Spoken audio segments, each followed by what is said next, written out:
చేస్తున్నాను. కాబట్టి నువ్వు ఈ యొక్క ఇశ్రాయేలు కుమారులు అనబడుతున్న ఆ యూద, లేకపోతే ఆ రూబేను, లేకపోతే ఆ షిమ్యోను, లేవి, వారిని గురించి యాకోబు చెప్తూ, అలాగే ఆ రూబేను గురించి చెప్పాడు. నీవు చేయటాన్ని, నువ్వు ఇలా అయిపోవటానికి కారణం, నువ్వు చెంచుడు అవటానికి కారణం, నువ్వు దరిద్రుడు అవటానికి కారణం, నువ్వు వెనకబడిపోవటానికి కారణం, నీ విశ్వాసంలో బలహీనుడు అయిపోవటానికి కారణం, నా ఔన్నత్యాన్ని, నా ఇంటి పేరుని, నా గౌరవాన్ని కాపాడలేని స్థితిలోనికి పోవడానికి కారణం నీ చంచలత్వమే. ఏంటంట? నీ చంచలత్వమే, నీ నిలకడ లేని మనసే, నీ స్థిరత్వం లేని మనసే, నీ స్థిరత్వం లేని మనసే, నేలవలే నువ్వు చంచలుడు అయ్యావు అని అంటున్నాడు.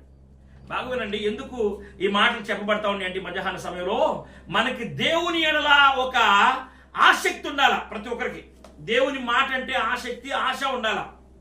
అది ఏ విధంగా ఉండాలి? ఆశ, ఆసక్తి అనేది మనల్ని అభివృద్ధి పరిచేది దేవుని మాట. ఒక మాట అన్నాడు దావీదు, ఏమన్నాడంటే, నీ ఇంటిని గురించిన ఆసక్తి నన్ను భక్షిస్తుందయ్యా అన్నాడు. నీ ఇంటిని గురించిన ఆసక్తి నన్ను భక్షిస్తుంది, నేను ఇంటికి చేరాలనే ఆశతో ఉన్నాను అన్నాడు. ఇలా దేవుని ఇంటిని గురించి, దేవుని గురించిన ఆశ మనకు లేకపోతే, ఆ గురి ఉందే.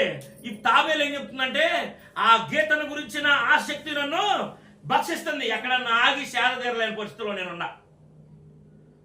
అలసట వచ్చేసింది, నాలో అలసట వచ్చేసింది.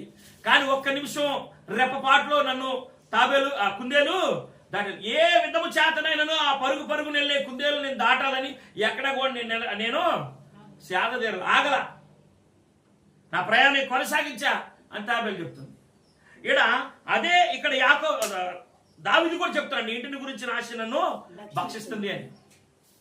నీ వాక్యం నన్ను బ్రతికించింది, నా బాధలలో ఇదే నాకు నెమ్మది. వాక్యం మీద ఆయనకున్న గురి అది. అందుకని అనేకమైన బాధలు దావీదుకి కలిగినను, వాటన్నిటిలో నుంచి విశ్రాంతినిచ్చిన వాడు దేవుడే. దేవుడే ఆయనకి విశ్రాంతినిచ్చాడు.